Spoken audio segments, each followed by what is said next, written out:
शहीद बद्रीलाल यादव को उज्जैन में दी गई श्रद्धांजलि। पूर्व सैनिक, नगर निगम के नेता, स्थानीय जनप्रतिनिधियों ने टावर पर अमर रहे के नारे लगाते हुए दी श्रद्धांजलि। जम्मू कश्मीर के राजौरा सेक्टर में पदस्थ ग्राम नरवर आगरमालवा के रहने वाले नायक बद्रीलाल यादव का ड्यूटी के दौरान एक्सीडेंट में निधन हो गया।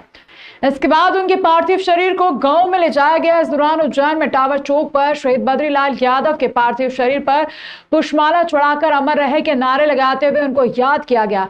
मिलिट्री के वाहन में उनके पार्थिव शरीर को पैतृक गांव में ले जाया जा रहा था। इसी दौरान पूर्व सैनिक और स्थानीय जनप्रतिनिधियों ने पुष्पमाला चढ़ाकर उन्हें याद किया। जम्मू कश्मीर में राजौरी सेक्टर में 63 RR बटालियन में पदस्थ ग्राम नरवर आगरमालवा के निवासी नायक बद्रीलाल यादव दिनांक 4 नवंबर की रात्रि को युद्ध क्षेत्र में अपने कर्तव्य का पालन करने के दौरान उनका रिकवरी वाहन गहरी खाई में गिरने से एक्सीडेंट में शहीद हो गए।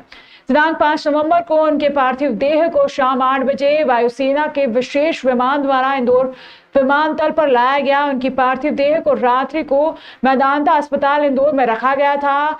गार्ड ऑफ ऑनर के लिए 3 EME ट्रेनिंग सेंटर भोपाल से सेना का दल वाहन वहां से प्रोटोकॉल के साथ उनके गृह ग्राम नरवर ले जाया गया, जहां शहीद नायक बद्रीलाल की पार्थिव देह का राज के सम्मान के साथ अंतिम संस्कार किया गया।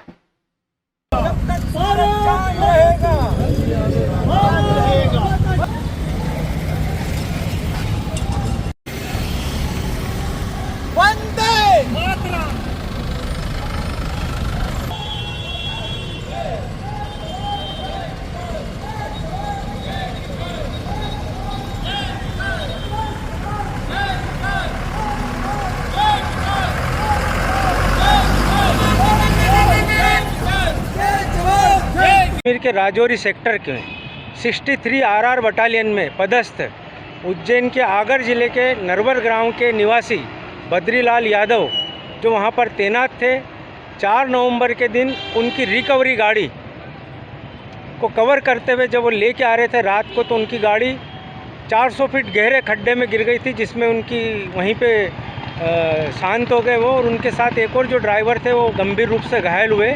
आज उनका जो पार्थिव देह उज्जैन नगर से गुजरा और उज्जैन में विभिन्न मंचों द्वारा शहीद को पुष्पांजलि अर्पित की गई और नम आंखों से उनको विदाई दी गई। आज हमने उज्जैन संभाग पूर्व सैनिक कल्याण संगठन के द्वारा शहीद ये घंटाघर चौराहे पर हमारे पूरे संगठन के सदस्यों द्वारा शहीद को पुष्पांजलि अर्पित कर उनको नम आंखों से हमने आज विदाई दी। इसी प्रकार उज्जैन में हमारी महापौर द्वारा, कलावती बेन यादव द्वारा, नंदू नारायण यादव द्वारा और हमारा जो पूर्व सैनिक नगर है गणेश नगर, वहाँ भी जगह जगह मंच लगाकर पूरे उज्जैन शहर में अंतिम विदाई आज शहीद को उज्जैन द्वारा दी गई है। नागदा के गांव बोरखेड़ा में रहने वाली एक महिला को उसकी ही सास ने गर्म तेल से जलाकर घायल कर दिया। महिला को उपचार के लिए उज्जैन के जिला अस्पताल में रेफर किया गया है, जहां महिला का उपचार डॉक्टर द्वारा किया जा रहा है। नागदा तहसील के ग्राम बोरखेड़ा में रहने वाली एक महिला गर्म तेल की चपेट में आने से झुलस गई। घायल महिला सुंदरबाई ने जानकारी देते हुए बताया कि उन्हेल में हाट बाजार में दुकान लगाने गई थी, जहां पर मेरी ननद से मुलाकात हुई। उसके बाद ननद अपने घर चली गई और मैं भी अपने घर आ गई थी। ननद ने मेरी सासू माँ को फोन पर कुछ कहा। इसके बाद घर में विवाद शुरू हो गया। पारिवारिक विवाद के चलते उसकी सास ने गर्म तेल उसके ऊपर फेंक दिया, जिससे वह जल गई। घटना के बाद महिला को नागदा तहसील के शासकीय अस्पताल में ले जाया गया, जहां गंभीर हालत होने की वजह से उसे उज्जैन रेफर कर दिया गया।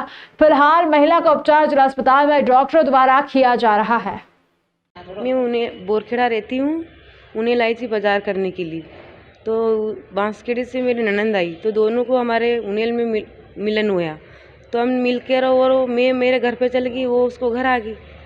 तो उसने उसकी मम्मी को फ़ोन लगा कर बोला कि मम्मी की भाभी आई थी तो मुंह मल के चली गई, तो तेरे को कुछ पैसे दिए तो कि नहीं दिए, तो कि चलो ठीक है। तो कि अबे मैं आपको घर पे कभी नहीं आऊँगी, मेरे को खाली मुँह वापस मुँह नहीं मिली वो क्या। तो उस दिन से 20 तारीख के दिन से मेरे से झगड़ा हो रहा है, सुबह और शाम रोज़ लड़ती रही। उस मैं टाड़ा लेबू करी और उसने वो लारा ही नहीं छोड़ा। फिर शाम को 6 बजे झगड़ा कराया उसने, तो सब्जी बना रही थी, वही कटोरी वही तपेली उठाकर मेरे पे डोल दी। मंगाया था वेज और भेज दिया नॉन वेज। इस गलती के लिए होटल मालिक को भारी कीमत चुकाना पड़ी। खाद्य एवं सुरक्षा विभाग ने होटल का लाइसेंस निरस्त कर उसे सील कर दिया है। दरअसल राजगढ़ ब्यावरा में रहने वाले मनोज चंद्रवंशी महाकाल दर्शन करने के लिए उज्जैन आए हुए थे और हरसिद्धि पाल के समीप स्थित खाती समाज की धर्मशाला में रुके हुए थे। कल रात उन्होंने फूड डिलीवरी करने वाली जोमेटो कंपनी के माध्यम से ऑर्डर कर हरिफाटक ब्रिज के समीप न्यू नसीब रेस्टोरेंट से सेम टमाटर और सादी रोटी मंगवाई थी, लेकिन जब पार्सल खोल कर देखा गया तो उसमें नॉनवेज खाना निकला। इसकी शिकायत उन्होंने नीलगंगा पुलिस थाने पर कर दी। इस पर आज शाम को खाद्य एवं सुरक्षा विभाग की टीम ने मौके पर पहुंचकर होटल में जांच पड़ताल की तो कई तरह की खामियां मिली। इस पर कार्रवाई करते हुए होटल का लाइसेंस निरस्त कर होटल को सील कर दिया गया है।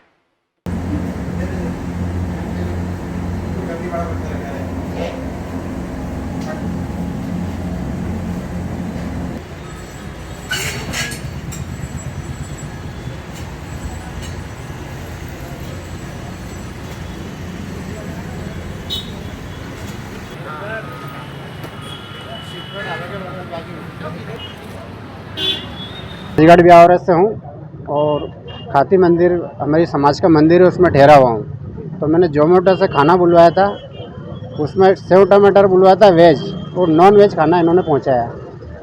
मैंने तुरंत इसकी कंप्लेंट थाना पे गया, कौन सा थाना है अपना, ये नीलगंगा, उसमें वहाँ शिकायत की। वहाँ उनको बताया जो भी घटना मेरे साथ हुई। फिर क्या कार्रवाई हुई है फिर आगे?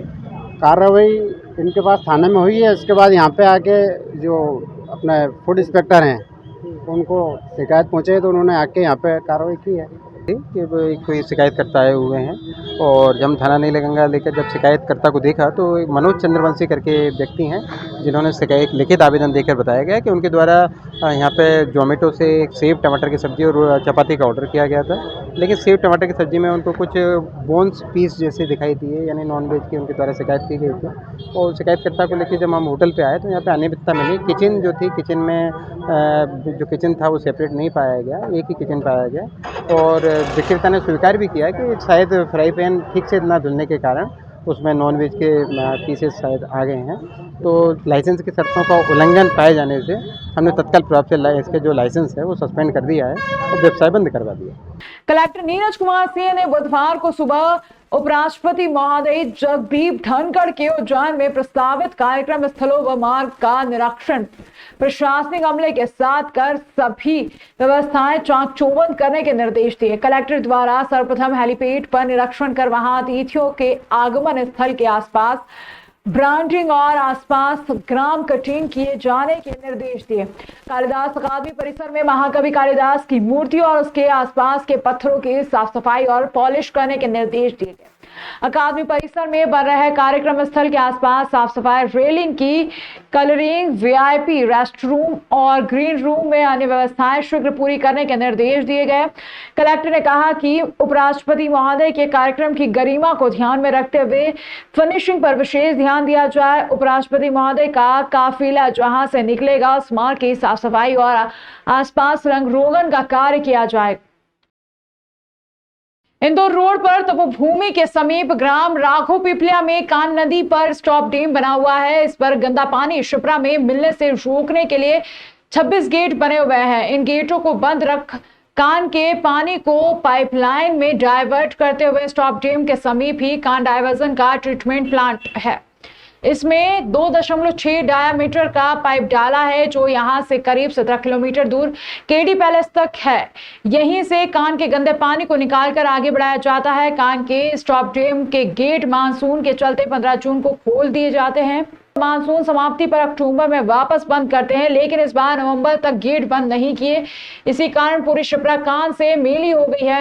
इंदौर के कबीरखेड़ी से उज्जैन की ओर आ रही कान नदी का गंदा पानी इतनी तेजी से शिप्रा नदी में इसलिए मिल रहा है क्योंकि जिम्मेदार अफसरों ने स्टॉप डैम के गेट ही बंद नहीं कराए। इंदौर रोड स्थित राघो पिपलिया में बने ट्रीटमेंट प्लांट के स्टॉप डैम के 1-2 नहीं पूरे 26 गेट खुले हैं, जिनके जरिए धड़कले से शिप्रा में गंदा पानी मिल रहा है। मीडिया की खबर के बाद अफसर जागे और मंगलवार को ट्रीटमेंट प्लांट की पाइप से लेकर स्टॉप डैम की सफाई करवाकर गेट बंद करने का काम शुरू किया। बता दें कि कान डाइवर्जन पर 150 करोड़ रुपए शासन पिछले सियान 2016 के दौरान खर्च कर चुकी है। अब इस बार क्लोज डक्ट योजना के माध्यम से डाइवर्जन होगा। जल संसाधन के अधिकारी बता रहे हैं कि ये योजना 919.84 करोड़ की है। School games federation of India के नए नियमों को लेकर उज्जैन में आयोजित राज्य स्तरीय शालेय मलखंभ प्रतियोगिता में बवाल खड़ा हो गया, जिसके चलते सुबह 9 बजे से शुरू होने वाली स्पर्धा दोपहर 2 बजे तक शुरू नहीं हुई।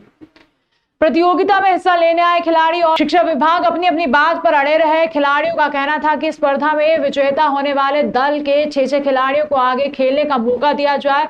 ये सालों से होता आया है, जबकि शिक्षा विभाग का इसमें साफ कहना था कि एक वर्ग बनाने के लिए जो नियम SGFI के हैं उसके हिसाब से नेशनल गेम्स के लिए एक टीम में 4-4 बच्चों का चयन किया जाएगा। बच्चों ने यहाँ विरोध स्वरूप नारेबाजी कर रोष जताया और टीम में 6 खिलाड़ियों को शामिल किए जाने की मांग की। बच्चों का कहना था कि जितनी भी प्रतियोगिताएं होती है उन सभी में 6 बच्चों की टीम बनाकर उन्हें ले जाया जाता है, लेकिन यहाँ 4 बच्चों को ही ले जाया जा रहा है। बच्चों का कहना था कि पिछले साल भी स्पर्धा में जिला शिक्षा अधिकारी ने खुद कहा था कि ऐसी गलती दोबारा नहीं होगी, लेकिन इस साल भी 6 की बजाय 4-4 बच्चों को ही खिलाने की बात कही जा रही है। हम स्टेट स्कूल गेम्स में आए हैं और हमारे को है ना, हमारे ना एपरेटस ले जा रहे हैं पूरे, ना ही पूरे 6 बच्चे लिए जा रहे हैं। जो हमारे अदर कंपटीशन होती है उसमें पूरे 6 जने खेलते हैं और यहाँ पे बस 4 ही जने खिला रहे हैं। तो हमारे जो साथी है वो हमारे साथ नहीं खेल पा रहे हैं, तो हम ये कंपटीशन का बहिष्कार करते हैं। हम नहीं खेलेंगे। हम सुबह 9 बजे के आए हैं यहाँ पे, और यहाँ पे कोई भी अभी हमारा शिक्षा अधिकारी का जो भी रहते हैं वो कोई भी नहीं आया और ना हमारी समस्या को सुना जा रहा हैगा। हम 9 बजे से यहाँ पे बैठे हैं और हमारा कुछ भी मतलब ऐसा हो नहीं हो रहा है। हम यहाँ पे स्कूलिंग स्टेट कंपटीशन खेल रहे हैं। इसमें हर जितनी कंपटीशन होती है उसमें नेशनल गेम्स, खेलो इंडिया, नेशनल, ओपन नेशनल, सभी कंपटीशनों में 6 बच्चे को लिया जाता है, पर यहाँ पे 4 बच्चों को ही ले रहे हैं। पिछली जो नेशनल कंपटीशन हुई थी उसमें आलोक सर ने कहा था कि अगली ये जो गलती अभी हुई है ये वापस नहीं होएगी, तो भी अभी भी 4 बच्चे ही खिला रहे हैं। हम इस कंपटीशन का बहिष्कार करते हैं जब तक सारी एपरेटर्स वगैरह सब पूरे नहीं होते, जब तक हम कंपटीशन नहीं खेलेंगे। मध्य प्रदेश मलखंभ एसोसिएशन के अध्यक्ष सोनू गहलोत का कहना था कि MFI राज्य खिलाड़ी मध्य प्रदेश खेल विभाग के डायरेक्टर तक इस बात को लेकर SGFI को पत्र लिख चुके हैं कि प्रत्येक वर्ग में 6 बच्चों को ही खेलने का मौका दिया जाना चाहिए। बच्चों की मांग को लेकर फेडरेशन से चर्चा की जा रही है। और पिछले वर्ष भी नेशनल प्रतियोगिता उज्जैन में आयोजित की गई थी, जिसमें भी 6 बच्चों ने भाग लिया था। आज भी संभाग से 6 बच्चों की टीम आई है। और पिछली बार शिक्षा विभाग के जो अधिकारी है श्री आलोक खरे जी, डायरेक्टर है, उन्होंने मंच से घोषणा की थी कि हमारा सॉफ्टवेयर अपडेट नहीं हो रहा है, इसलिए अगली बार जब प्रतियोगिता होगी तो हम 6 बच्चों को ही बुलाएंगे। मलखंभ की यूनिवर्सिटी स्तर की प्रतियोगिता होती है, ओपन प्रतियोगिता होती है, हमारी खेलो इंडिया की प्रतियोगिता होती है, तो 6 का ही वर्ग बनता है। और इस SGFI की जो प्रतियोगिता चल रही है, एक और प्रतियोगिता उज्जैन में हो रही है जिम्नास्टिक की, उसमें भी 6 बच्चे सम्मिलित हैं। तो इस बात को लेकर साल भर से ही मध्य प्रदेश मलखंभ एसोसिएशन की तरफ से, हमारे जो राष्ट्रीय खिलाड़ी है उनकी तरफ से, हमारा जो MFI है मलखंभ फेडरेशन ऑफ इंडिया उनकी तरफ से, इवन मध्य प्रदेश का जो खेल विभाग है उनके जो डायरेक्टर है भोपाल में, उन्होंने भी पत्र SGFI को लिखा है कि आप पूर्ववत 6 बच्चों को सम्मिलित करें। आज जब प्रतियोगिता जहाँ शुरू होने वाली थी, सब बच्चों की तरफ से बात आई, तो हम मलखंभ के जो राष्ट्रीय खिलाड़ी है, निर्णायक है और मलखंभ फेडरेशन और मलखंभ एसोसिएशन के जो पदाधिकारी है वो सब लोग यहाँ सम्मिलित हुए हैं और इनकी मांग वाजिब है। हम भी इसका समर्थन करते हैं और आग्रह करते हैं कि मध्य प्रदेश राजकीय खेल होने के साथ साथ परंपरागत खेल है और बच्चों का इसमें नुकसान नहीं होना चाहिए। और 6 बच्चे ही प्रत्येक वर्ग में, जो 3 समूह प्रतियोगिता हो रही है, 6 बच्चे उसमें सम्मिलित होना चाहिए। आपको बता दें कि उज्जैन में 68वीं राज्य स्तरीय शालेय मलखंभ खेल प्रतियोगिता का आयोजन किया जा रहा है। ये स्पर्धा 14, 17 और 19 आयु वर्ग के बालक और बालिका 3 समूह में होना है। स्पर्धा से पहले एक नियम के चलते खेल में खलल पड़ गया और तमाम खिलाड़ी विरोध पर उतारू हो गए। नहीं, बहिष्कार जैसी स्थिति नहीं है। जो प्रतियोगिता है वो मलखंभ प्रतियोगिता है 14, 17, 19 वर्ष आयु वर्ग के बच्चों की। SGFI का जो रूल है उसमें एक दल में 4 बच्चे हैं और ये परिवर्तित नियम है। पिछले वर्ष भी ऐसा हुआ था, 4 ही बच्चों की सहभागिता नेशनल लेवल पर हुई थी। आगे भी जो प्रतियोगिता नेशनल की होगी उसमें 4 बच्चे सहभागी होंगे, लिहाजा जो नियम है SGFI का उसका हम पालन करेंगे। बिल्कुल वो सर्कुलर जो SGFI का सर्कुलर है वो पूरे देश में रोटेट होता है, पूरे देश का सर्कुलर है वो। पांडव पंचमी जयंती महोत्सव चंद्रवंशी पांडव पंचमी समारोह बागरी समिति उज्जैन द्वारा बड़ी धूमधाम से मनाया गया। पांडव पंचमी जयंती के अवसर पर शोभा यात्रा एवं भंडारे का आयोजन किया गया। समाज के अभिलाष सोलंकी ने जानकारी देते हुए बताया कि प्रतिवर्ष अनुसार इस वर्ष भी पांडव महाराज के जन्मोत्सव के उपलक्ष्य में भव्य शोभा यात्रा निकाली गई। शोभा यात्रा शुरू करने से पहले समाज के वरिष्ठ एवं युवाओं द्वारा सभी झांकियों का पूजन अर्चन किया गया। उसके बाद शोभा यात्रा फ्रीगंज दो तालाब नानाखेड़ा रोड से शुरू हुई, जो फ्रीगंज टावर से चामुंडा माता चौराहा, रेलवे स्टेशन से गदा पुलिया, कासिमपुरा चारधाम मंदिर से होती हुई हरसिद्धि चंद्रवंशी बागरी समाज धर्मशाला पर शोभा यात्रा समाप्त हुई। इसके बाद महाआरती की गई। शोभा यात्रा का सामाजिक संगठन द्वारा जगह जगह स्वागत किया गया। शोभा यात्रा में पांडव महाराज की झांकियां, बैंड बाजे, डीजे, ढोल ताशे और जिसे खाटू श्याम की सवारी शामिल हुई। समाज की महिलाएं माथे पर गंगा कलश एवं चुनरी लेकर चल रही थी। पांडव जयंती पर हम भगवान कृष्ण को याद करते हैं, जिसमें उन्होंने द्रौपदी के चिरहरण के समय उन्हें वस्त्र प्रदान करे थे। उसी तरह वस्त्र चढ़ाकर हम भगवान श्री कृष्ण की पूजन करते हैं। साथ ही बागरी समाज पूरे भारत में एकजुट है, इसका संदेश देते हुए समाज में एकता और अखंडता के प्रतीक शोभा यात्रा निकाली है। इस दौरान बड़ी संख्या में लोग शामिल हुए।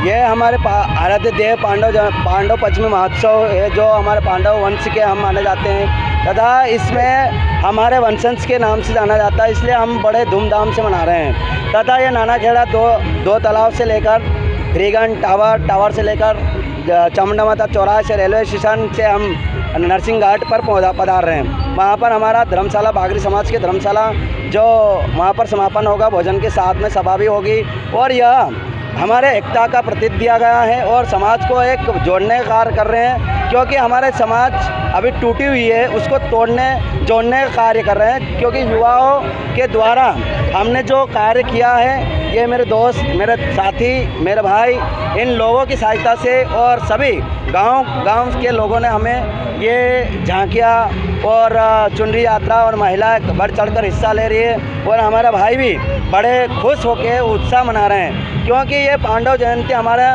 वंशज के रूप में माना जाता है। ये इसलिए माना जाता है कि हम एकता का प्रतीक दे रहे हैं और हमें शासन प्रशासन को दिखाना चाहते हैं कि हमारा भी बागरी समाज एक संगठित हो रहा है और मजबूत बन रहा है। तो हमें मजबूत बनाना है और हमारे युवाओं को भी एक संदेश देना चाहते हैं कि हमारे युवा देश विदेश या हमारे गांव के लोगों को जागना है, क्योंकि हमें पॉलिटिक्स क्षेत्र में बहुत कम हमें कैंडिडेट दिया जाता है। तो हम इसलिए हम ये कार्य कर रहे हैं कि हमें कैंडिडेट दिया जाए। वो परंपरा हमारी द्रौपदी का जब हरण हुआ था, उस प्रकार से हम उसकी चुनरी यात्रा के द्वारा जो श्री कृष्ण के द्वारा हम चढ़ाए जा रहे हैं, क्योंकि हमारे परंपरा है कि श्री कृष्ण ने साड़ी जब यह हुआ था उस समय साड़ी का किया था, तो हमारे आराध्य देव और हम श्री कृष्ण के द्वारा हम ये चुनरी यात्रा माता जी को चढ़ाते हैं। इस्कॉन मंदिर में प्रभुपाद जी के तिरुभाव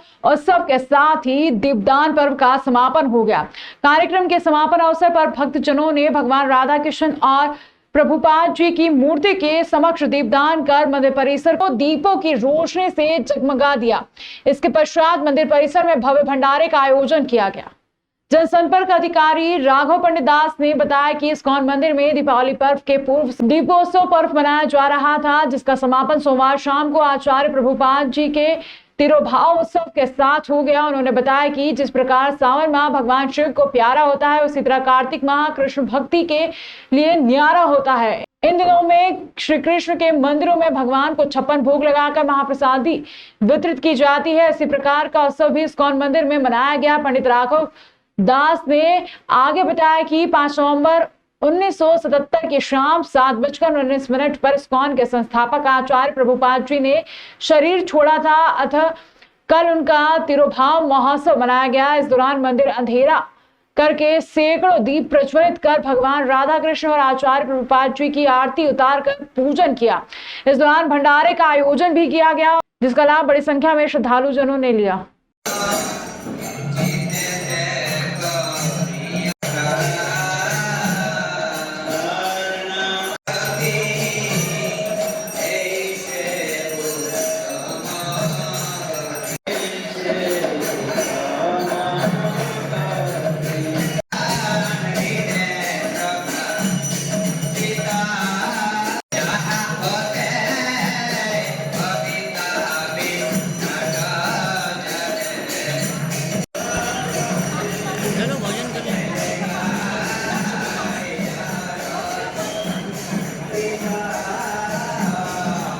देखिए, जैसे सावन भगवान शिव को प्यारा है, वैसे ही कृष्ण भक्ति के लिए कार्तिक मास न्यारा है। और इस कार्तिक मास में आज 5 नवंबर के दिन 1977 में इस्कॉन के संस्थापक आचार्य ने अपना शरीर छोड़ा था और उन्हीं की स्मृति में आज उनका तिरुभाव महामहोत्सव मनाया जा रहा है। उस उपलक्ष्य में विशाल भंडारों का आयोजन है, जो कि पीछे आप देख ही रहे हैं। और उन्होंने 7:19 पर शरीर छोड़ा था, तो उनको दीप प्रज्वलित की है, श्रद्धांजलि दी है। और साथ ही साथ पूरे कार्तिक मास में दीप प्रज्वलन होता रहता है। 108 दीप उनके निमित्त लगाए गए हैं।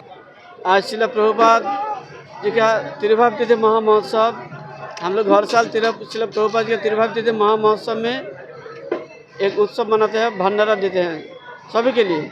जैसे पिछले साल हम लोग देते यहाँ पे 3 क्विंटल 20 किलो आटे का पूरी बनाए थे। इस साल 1.5 क्विंटल आटे का पूरी बनाया, 45 किलो 45 किलो राइस बनाया, सब्जी है, हलवा है, भजिया है, दाल है, ये सारे चना सब्जी है, ये सारे सब्जी श्रील प्रभुपाद तिरुभाव तिथि उत्सव में हम लोग इस तरह भंडारा करते हैं। कहाँ से लोग आते हैं, किस प्रकार? जहाँ से जितना भक्त आएंगे, 5,000 10,000 जितना भक्त आएंगे, सभी आदमी को हम लोग खिलाएंगे, बैठे के खिलाएंगे, कोई असुविधा नहीं है। जन सुनवाई में नारायणपुरा निवासी कमलाबाई ने आवेदन दिया कि उनके स्वामित्व का मकान अत्यधिक क्षतिग्रस्त है और किसी भी समय गिर सकता है। उनके द्वारा नगरपालिक निगम में कई बार मकान गिराए जाने के लिए आवेदन दिए गए हैं, परंतु आज दिनांक तक कोई कार्यवाही नहीं हुई है। इस पर नगरपालिक निगम के जोनल अधिकारी को शीघ्र कार्यवाही करने के निर्देश कलेक्टर द्वारा दिए गए। नागदा निवासी अंकित परमार ने आवेदन दिया कि पुराने नागदा में उनकी पैतृक जमीन पर गांव के कुछ दबंग लोगों द्वारा जबरन कब्जा कर लिया गया है। विरोध करने पर उन्हें आवेदन के द्वारा जान से मारने की धमकी दी जा रही है। इस पर तहसीलदार नागदा को जांच कर उचित कार्यवाही करने के निर्देश दिए गए। झालड़ा निवासी हेमूबाई ने आवेदन दिया कि उनके द्वारा अपने स्वामित्व की भूमि पर भवन का निर्माण किया जा रहा है। उनके पड़ोस में रहने वाले लोगों के द्वारा निर्माण को अवरुद्ध करने का प्रयास किया जा रहा है तथा उनके साथ अभद्र व्यवहार भी किया जा रहा है। इस पर पुलिस अधीक्षक को कार्यवाही हेतु कलेक्टर द्वारा लिखा गया है। ग्राम बोरखेड़ी तहसील झालड़ा निवासी जगदीश पिता बाबू सिंह ने आवेदन दिया कि गांव में स्थित शासकीय गोचर की भूमि पर कुछ दबंग लोगों के द्वारा अतिक्रमण कर अवैध रूप से भवन निर्माण किया जा रहा है। इस पर तहसीलदार झालड़ा को प्रकरण की जांच कर उचित कार्यवाही करने के निर्देश दिए गए।